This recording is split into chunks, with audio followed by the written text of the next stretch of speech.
Hey, salut à tous et bienvenue sur la chaîne Origin Ants pour cette nouvelle petite vidéo. Alors aujourd'hui on va faire un peu un suivi des colonies dont on a déjà parlé dans les vidéos précédentes et voir un petit peu comment tout ça a évolué. Alors on va commencer ici avec la colonie de Phédole pallidula. Donc la colonie de Phédole pallidula, si vous vous rappelez, c'est une colonie qu'on m'avait offert il y a maintenant une dizaine de jours je pense, qui était arrivée en tube et que nous avions transféré ensemble dans le petit nid qui est ici. Eh bien, sans grande surprise, les Phédole pallidula vont très bien. Alors ça chasse énormément, elles vont dépecer l'équivalent d'une blatte Pycnocellus par jour, donc c'est une blatte de l'ordre d'1,5 cm, 2 cm par jour. Elles ont en permanence un petit pot de gelée à disposition. Et on voit que le couvain a littéralement explosé. Donc on a un couvain qui équivaut à mon avis facilement à 150-200 têtes au niveau de la population. Donc d'ici une semaine sans problème, la population elle aura doublé. On sera à mon avis pas loin des 400-500 fourmis. Ce qui est quand même excessivement rapide au niveau de la vitesse de développement. Donc ça c'est typique en général des petites espèces. Les petites espèces souvent elles sont un peu dénigrées parce que les amateurs se privilégient les grosses espèces, les grosses mandibules, les grands soldats, mais elles sont aussi très intéressantes par la rapidité de développement et par le nombre.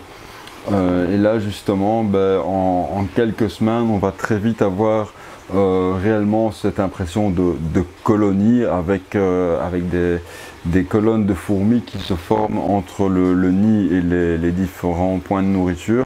Donc à mon avis la prochaine vidéo qui traite des Phédole pallidula, ce sera pour leur mettre, ce sera très prochainement, et ce sera pour leur mettre une petite aire de chasse connectée avec, on va leur mettre quelques mètres de tuyaux entre les deux pour qu'elles puissent faire un peu d'exercice. Donc ça ce sera le sujet de la prochaine vidéo. Donc au niveau du nid, je l'arrose, je l'hydrate tous les 2 jours environ. C'est un nid qui va sécher assez rapidement, donc voilà, avec un remplissage du tube tous les 2 jours, j'arrive visiblement à un niveau d'hygrométrie qui satisfait tout à fait la colonie, donc je pense que je vais rester à ce stade là. Et pour le régime, comme je vous ai dit, c'est principalement des insectes, donc des blattes que je donne. Donc on va vous faire quelques plans détaillés sur la colonie et puis on va regarder l'espèce suivante. Voilà, donc après les Phédole pallidula, on va passer à une toute autre espèce puisqu'il s'agit ici des Odontomachus aemetodus.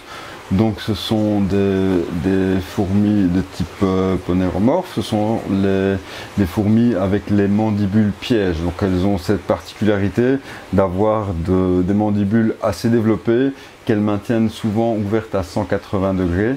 Et le principe est un peu le même qu'un piège à loup. Donc entre ces mandibules, elles ont 2 petits cils sensitifs qui, dès qu'ils touchent une proie, vont déclencher la fermeture excessivement rapide de ces mandibules.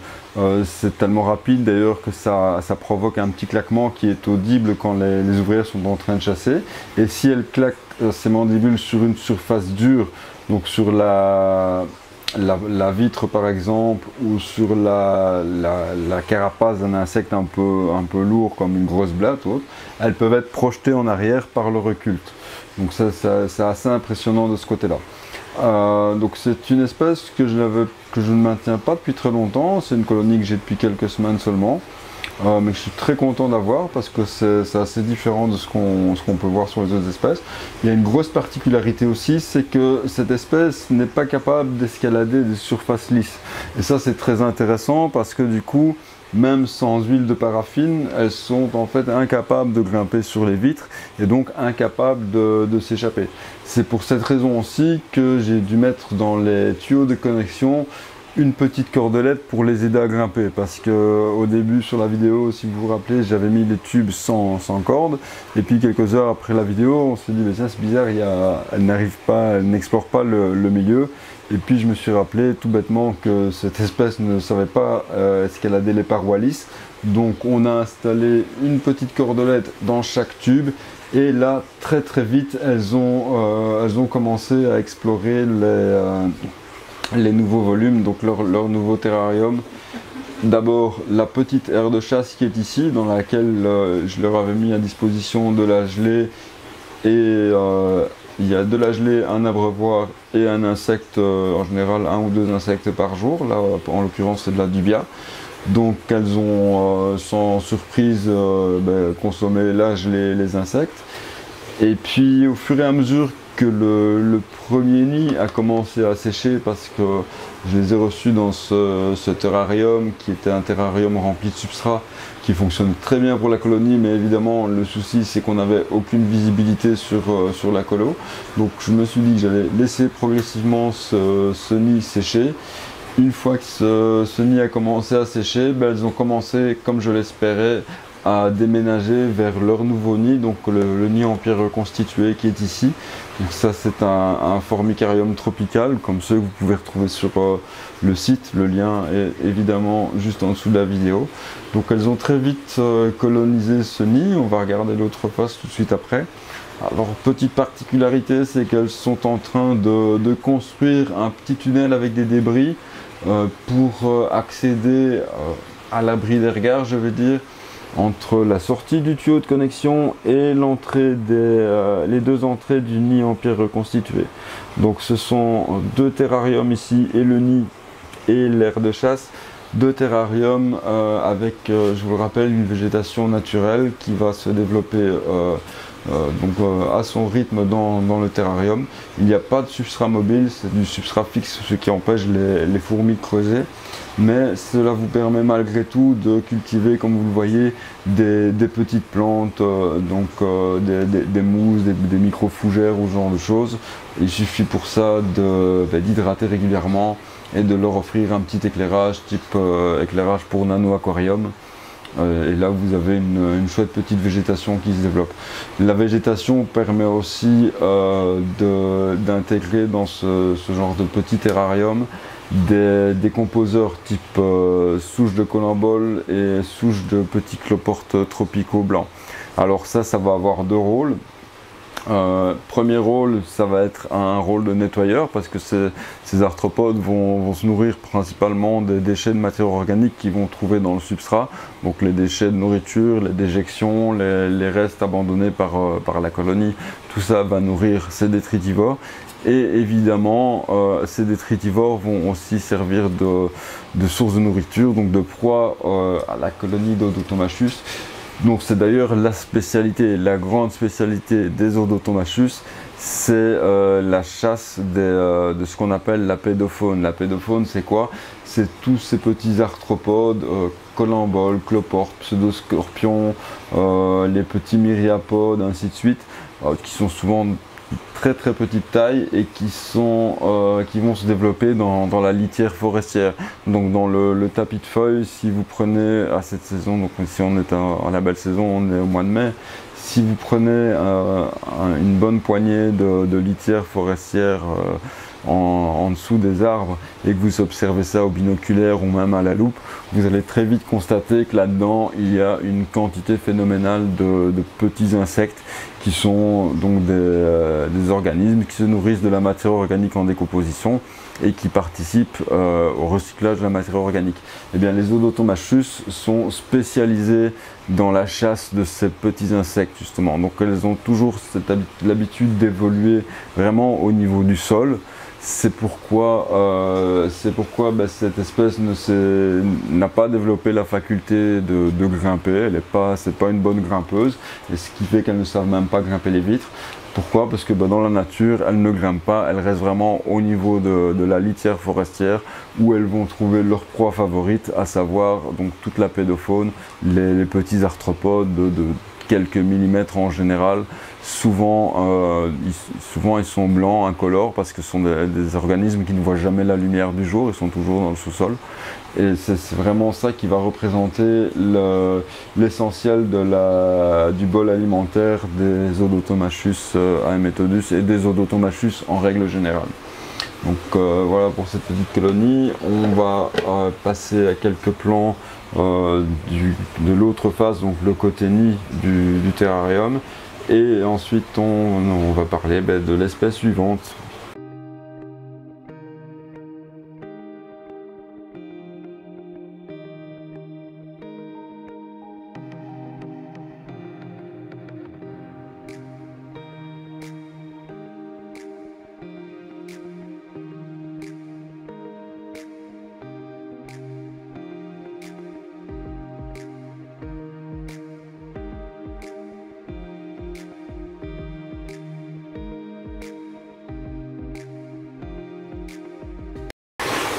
Voilà, donc après les Phédoles et les Odotomachus, on va passer à l'espèce suivante, qui est ici, donc ce sont les Carabera affinis. Donc j'ai retiré l'horaire de chasse provisoirement pour faciliter le tournage aussi. Donc les Carabera affinis, que dire, je suis un petit peu mitigé. Je ne sais pas si je suis mitigé, pourquoi? Parce que je ne suis pas certain que la reine soit vivante. Je m'explique, pendant les derniers jours où la colonie était installée dans le tube, la reine est restée plutôt vers la sortie du tube, sur le côté, complètement inerte. Alors c'est une espèce avec, comme souvent chez les espèces où la reine est très grosse, elle est relativement amorphe. Elle peut tomber sur le flanc et parfois rester bêtement sur le flanc comme ça pendant plusieurs heures sans bouger. Elle paraît morte, mais elle ne l'est pas, donc c'est parfois difficile. C'est une espèce sur laquelle on a parfois des doutes sur le fait que la reine est en vie. Et peu de temps après, ce qui s'est passé, c'est qu'elles ont déménagé du tube et elles ont enterré. Elles ont aussi déménagé la reine, et la reine est maintenant sous terre. Je pense que si la reine était morte effectivement depuis plusieurs jours, je ne suis pas sûr qu'elle l'aurait enterrée. À mon avis, j'aurais retrouvé plutôt la reine dans le coin des potoirs avec les restes de proie. Si elles ont enterré la reine, j'ose espérer que c'est parce qu'elle est toujours en vie. Donc pour l'instant, je continue à nourrir cette colonie qui fait déjà, malgré le faible nombre d'ouvrières, des raids très impressionnants et typiques de l'espèce. Donc ce qui se passe, c'est quelques minutes après qu'on dispose une proie. Donc pour l'instant je leur mets des blattes qui sont fraîchement tuées, donc en général j'écrase la tête et je donne la blatte. Donc quelques minutes après que la blatte a été disposée dans le terrarium, vous avez un très gros effet d'ameutement qui se passe, et la majorité des ouvrières mineures vont se précipiter hors du nid pour mettre à mort la proie et commencer à la découper. Donc on va vous faire tout de suite quelques plans un peu plus précis. On va leur donner une petite blatte pour que vous voyez un peu à quoi ça ressemble. Ensuite on va passer à l'espèce suivante, puisque vous voyez, on a encore quelques espèces dont on peut parler sur cette étagère. Voilà.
Voilà, donc après les Carabera, on passe aux Acromyrmex. Donc elles, ça fait un peu moins d'une semaine qu'on les a installés dans le setup. Vous avez vu l'installation sur la chaîne.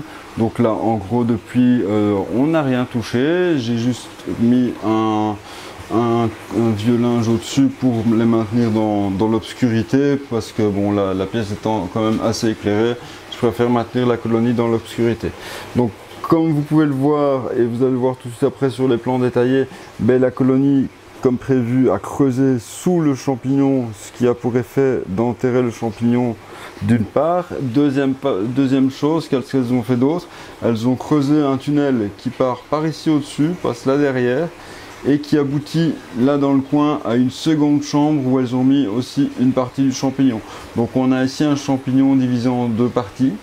Alors elles récoltent toujours assez régulièrement, principalement le soir et la nuit, parce que c'est une jeune colonie. Donc au fur et à mesure qu'elle va se développer, ben, la récolte va devenir de plus en plus intense et même continue. Donc là on voit que le bouquet de végétation commence à sécher tout doucement. On va leur mettre un nouveau bouquet aujourd'hui, et elles ont privilégié clairement les fleurs. Donc il y avait dans le bouquet des fleurs de lilas, c'est ce qu'elles ont coupé en priorité. Ensuite elles ont découpé les plus jeunes pousses de Troène. Donc ça c'est pour le suivi des Acromyrmex octospinosus qu'on a installé dans leur nouveau module il y a une semaine maintenant, et qui évoluent gentiment. Elles font leur petit travail de coupeuse, elles creusent, elles coupent, elles jardinent, donc tout va bien. On peut voir qu'il y a encore des morceaux de végétation non découpés qui ont été apportés directement sur le champignon. Donc là c'est une feuille de Troène a priori. Et on voit que les crêtes externes du champignon sont bien colorées, bien grises. Ce qui veut dire quoi? Ce qui veut dire qu'elles ont été jardinées récemment, et que les fourmis ont ajouté de la nouvelle matière qui vient de la découpe tout simplement. Voilà pour les accros. Ensuite, je voudrais vous présenter un terrarium qui ne m'appartient pas, mais que l'on m'a, on va dire, prêté pour une durée indéterminée selon les termes du propriétaire. Alors c'est un terrarium un petit peu particulier, puisqu'on parle ici d'un terrarium planté avec non pas une colonie de fourmis, mais 3 colonies de fourmis d'espèces différentes qui cohabitent depuis un bon moment déjà dans le terrarium. Alors ce sont des espèces qui sont relativement timides, et ça c'est pas par hasard. Si elles cohabitent, c'est aussi parce que ce sont des espèces qui sont relativement timides et peu agressives. Il s'agit d'un mélange donc de Camponotus singularis, donc les grandes Camponotus asiatiques. On a des Meranoplus bicolores et une autre variété dont j'oublie le nom, mais je vous remarquerai juste en dessous. Je crois que c'est Acanthomirmex thailandensis, vérifiez. Bref, je vous remarquerai le nom exact sous la vidéo. Je vous présente un petit peu ce terrarium. Donc c'est un petit terrarium qui est ici, qui doit faire 20 par 30, quelque chose comme ça, avec un peu de substrat, et le propriétaire a donc installé des nids artificiels en impression 3D contre les parois du terrarium, dans lesquelles sont installées 2 colonies au moins. La troisième est principalement dans le substrat. Alors pour qu'une cohabitation comme celle-là soit possible, il faut respecter plusieurs principes de base. Déjà, on va commencer par installer en même temps des jeunes fondations de force plus ou moins égale. Si vous mettez une jeune fondation dans un terrarium qui contient déjà une colonie mature, cette jeune fondation va se faire décimer dans l'heure sans aucune pitié. Elle n'a aucune chance de survie. Donc pour que ça ait une chance de réussite, il faut déjà faire un bon choix au niveau du mélange et les installer en même temps dans le terrarium. Ensuite, un principe à respecter, c'est d'essayer de mettre des fourmis qui sont fondamentalement différentes au niveau de leurs habitudes, de leur morphologie et de leur régime alimentaire. Ça veut dire quoi? Ça veut dire qu'on va pouvoir plus facilement mélanger une espèce qui reste typiquement au niveau du sol avec une espèce qui sera typiquement arboricole que deux espèces arboricoles dans le même terrarium. Si on met deux espèces arboricoles dans le même terrarium, elles risquent très fort d'entrer en compétition et là forcément ça va être la guerre. Par contre, si on a une espèce dont la spécialité est de trouver sa nourriture au niveau du sol, dans la mousse, ainsi de suite, et une autre espèce qui elle est plus entre guillemets aérienne, va plutôt récolter sa nourriture dans les branches et autres, on n'aura pas de souci de cohabitation. On peut même voir assez régulièrement deux espèces se nourrir en même temps sur la même source de nourriture. Pareil, si on a deux espèces qui sont fondamentalement différentes. Les Camponotus singularis, ceux qui les connaissent le savent, c'est une très grande espèce avec de grosses ouvrières. Donc elles vont avoir tendance à rentrer en compétition avec des espèces similaires à la leur et à ignorer des espèces qui sont trop différentes. Donc des espèces qui seraient très petites par exemple pourraient être assez facilement ignorées si elles n'entrent pas en compétition au niveau alimentaire principalement. Ça c'est vraiment la cause de dispute numéro 1 chez les fourmis, c'est la compétition alimentaire. Et ça peut créer des conflits, que ce soit au niveau intraspécifique, donc au sein d'une même espèce, ou au niveau interspécifique. C'est en général les mêmes facteurs qui vont déterminer les conflits. Donc c'est un chouette petit terrarium qui va rester ici pendant quelques mois, qu'on va pouvoir vous faire suivre un petit peu au fil du temps. Alors je pense que je vais lui ajouter une ou deux plantes, notamment essayer de lui mettre une bouture de Passiflora auricularis, qui est une passiflore myrmécophile avec des glandes à nectar, ce qui apportera un plus au niveau du terrarium. Donc on aurait dans le terrarium une source permanente de liquide sucré, et voir s'il n'y a pas possibilité d'ajouter une ou l'autre souche de décomposeurs supplémentaires. Je pense à des colamboles tropicaux ou aux petits cloportes qui pourraient favoriser la dégradation des déchets et évidemment fournir une source de nourriture supplémentaire pour les différentes colonies, donc les 3 colonies de fourmis différentes qui sont présentes dans ce petit terrarium. Comme quoi la myrmécologie permet vraiment de faire des terrariums fondamentalement différents, de la fourmilière artificielle où on voit toutes les galeries au terrarium bioactif, comme c'est plus ou moins le cas ici, avec plusieurs espèces, et on va s'amuser à pousser le vice un peu plus loin en faisant cohabiter ces plusieurs espèces qui cohabiteraient avec les plantes myrmécophiles et avec une population de décomposeurs équilibrés qui ajouterait un plus au niveau alimentaire et au niveau sanitaire dans le terrarium. Donc c'est un petit terrarium dont on vous donnera certainement des nouvelles dans les prochaines semaines. Et on va finir cette vidéo avec quelques plans détaillés sur ce terrarium. Je vous dis merci et à la prochaine fois. N'oubliez pas, comme d'habitude, de vous abonner à la page, de partager un maximum et profiter des vidéos sur les fourmis. Et voilà, à bientôt.